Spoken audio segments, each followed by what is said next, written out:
And finally, last but not least, we're gonna go with Endika. I'm a 3D characters, focused on doing 3D AAA realistic characters. As you can see, all my characters are oriented to medieval fantasy style. That's because I want to work in studios who make this type of video games. Despite the fact that I am open to relocate and have working experience, currently I am unemployed. I know that I am not a AAA character superstar, but I can't find where's my portfolio lacking in order to not be hired by any company. Last but not least, I can notice that one of my weaknesses are faces, so I'm working on a new character, this time focusing on likeness and integrating it on Unreal Engine. I'm a bit desperate with my situation, so any advice will be amazing. You can be as critical as you want. Let's take a look. Okay, so the first thing that I see is that we need to improve the presentation a little bit. Remember, guys, presentation is half the battle. So they're too dark. Like this link right here, it's very dark. This guy right here, it's also a little bit dark, and this one right here is very dark in the light, not in the theme. The theme is fine. Like if you want to do fantasy, that's fine. Now, from a presentation perspective or from a character perspective, first of all, I'm not sure why you're choosing to do this vertical renders. Usually, especially for people who are watching your stuff on the PC, it's better to do this on a full HD stuff. So yeah, we need to see wireframes. There we go. This is a little bit better, more clear. So texture work is not bad. We do need to be a little bit careful about where we're adding more detail. Right now it looks very grungy, and for instance, this red shirt on the character, it's too vibrant. I think too red. We might want to change that a little bit. This is not a bad high poly sculpt, actually. That's really nice. Okay, okay. So this is where you might be getting some hits, man. If this is the concept and you show me this, I see that we did not nail the concept. And you mentioned that you were fine with me being critical about it. That's the problem that I see. Because, again, you need to put yourself in the shoes of who's going to hire you, right? So let's say Abe, I'm going to hire you. Like, I need a character artist and I'm going to hire you. And I tell you, hey, I need you to do this character right here. And you're like, sure, let me start. And then you deliver this. I'm not happy, right? Like, if I tell you that I need you to do this and I get this in return, I'm not happy. Why am I not happy? Because it's not matching. The colors are not matching. All of the props are not matching. The general silhouette and proportions, the forms are not matching. Okay? And it's a matter of making sure that you understand the concept properly. Okay? Let me show you here. Let me bring yours. So, if we put them side by side, you can immediately tell all the things that we're missing, right? Like, we take a look at the crosses. Those crosses are not the same as those crosses. There's way more detail there. The little back right here is not the same as this little back right here. Not even the bracer. Look at the bracer. We look at this. There's way more detail. I'm not sure if this is AI or not. It doesn't look like AI, to be honest. Look at the lantern. This lantern right here, it has round windows, but it's like, it has more of a flare to it. And it has like a little like fence on the inside. I'm not seeing that right here. Look at how the folds fall, right? Look at the silhouette of the boots. So, unfortunately, I could not hire you to do a character like this because you're showing me here that you don't yet, I'm not saying you can't get there, but you don't yet have the skills to match this as closely as what we have here on the concept, okay? So we need to work on that. Even the face, of course, needs a little bit more work, and I know that you mentioned that you're working on faces. So that's why this piece in this particular case is not doing great. Then we move on to the blacksmith. This blacksmith is looking a little bit better. Like, I can definitely see this on a game. It's looking nicer. We need to work a little bit on the grooming of the character. It's looking a little bit too stiff, I would say, is the word right there. But I do like the anatomy. This face is actually a little bit better. Materials can improve, especially the skin. It can look a little bit better. Anatomy can improve a little bit. This muscle right there is a little bit too much, I think. But this is definitely better. Now, what I'm missing here, there we go. We do have the counts.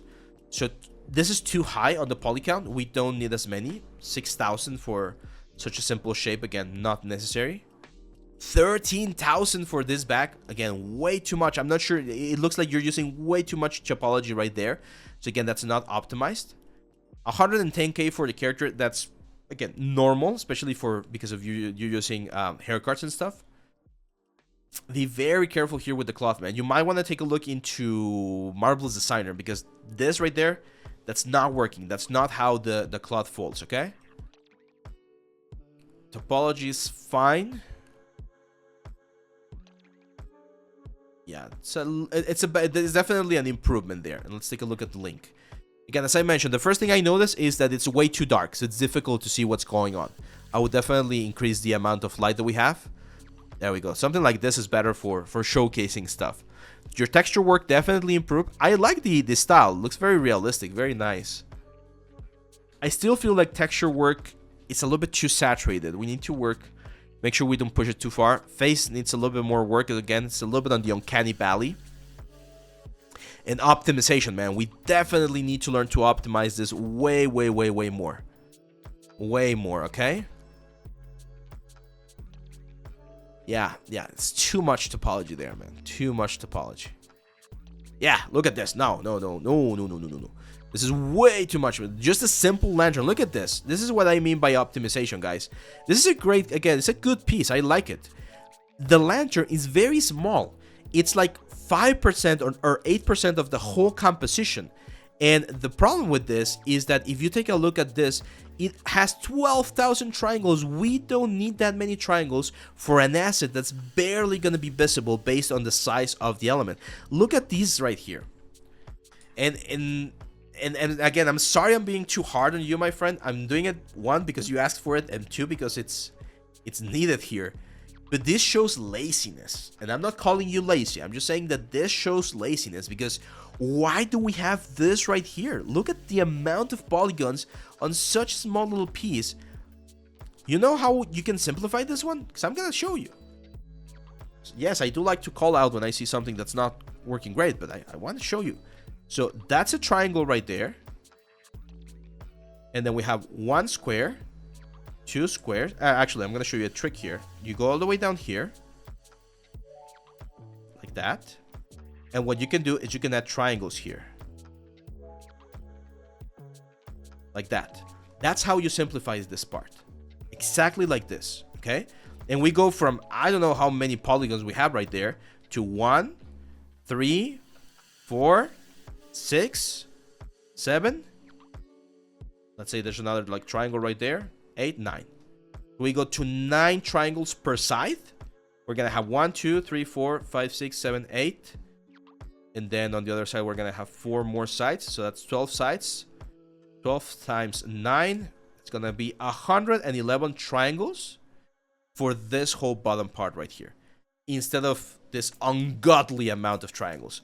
So that immediately is going to reduce this 12,100 triangles by a lot. This whole thing right here, that's just a single triangle. Fine, you want to add that little bevel right there to get like that extra little highlight? I'll allow it. You can do it. But we need to simplify this quite a bit, man. Okay, quite a bit. It's not possible to have this. And this is unfortunately one thing that might be bringing you back or closing some opportunities for you. Because I can see a really good understanding of the sculpting process and UVs and texturing. Like, this is a very complete character. It's a good character. But then I see this as like, oh, that makes me worried. Because I don't want to hire you and then be fixing topology for you because you're not understanding the whole process right there. Now, again, this is not bad level. Like, I'm gonna go into the good news. The good news is you have a really good level, man. I know I was very critical with you and you were the last portfolio today, but you actually have a really good level. Like, a lot of students, they graduate and then they don't even get to this level. So I'm not exactly sure why you're not landing as many jobs. I know you're willing to relocate, which is great. I know that our industry is getting hit by a lot of bad news recently.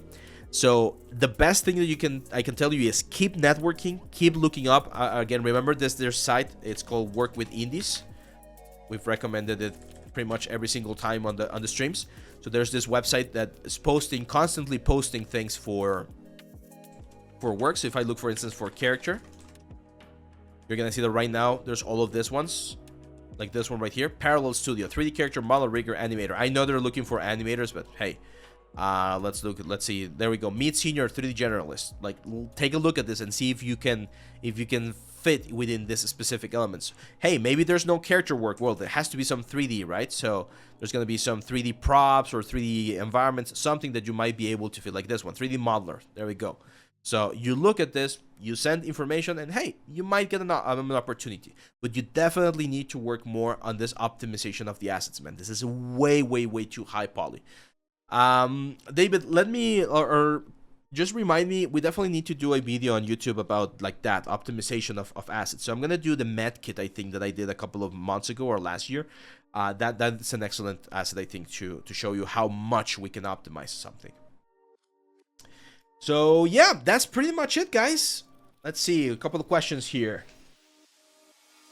Don't worry, we are not the same. We are gonna have this rerun very soon here on the YouTube channel. I just need to make a couple of edits and get this ready. But we're gonna have this very soon. And tomorrow we're gonna have a very cool video. Don't miss it.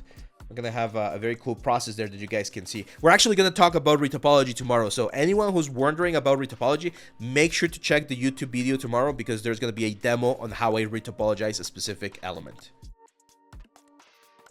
So yeah, that's pretty much it, guys.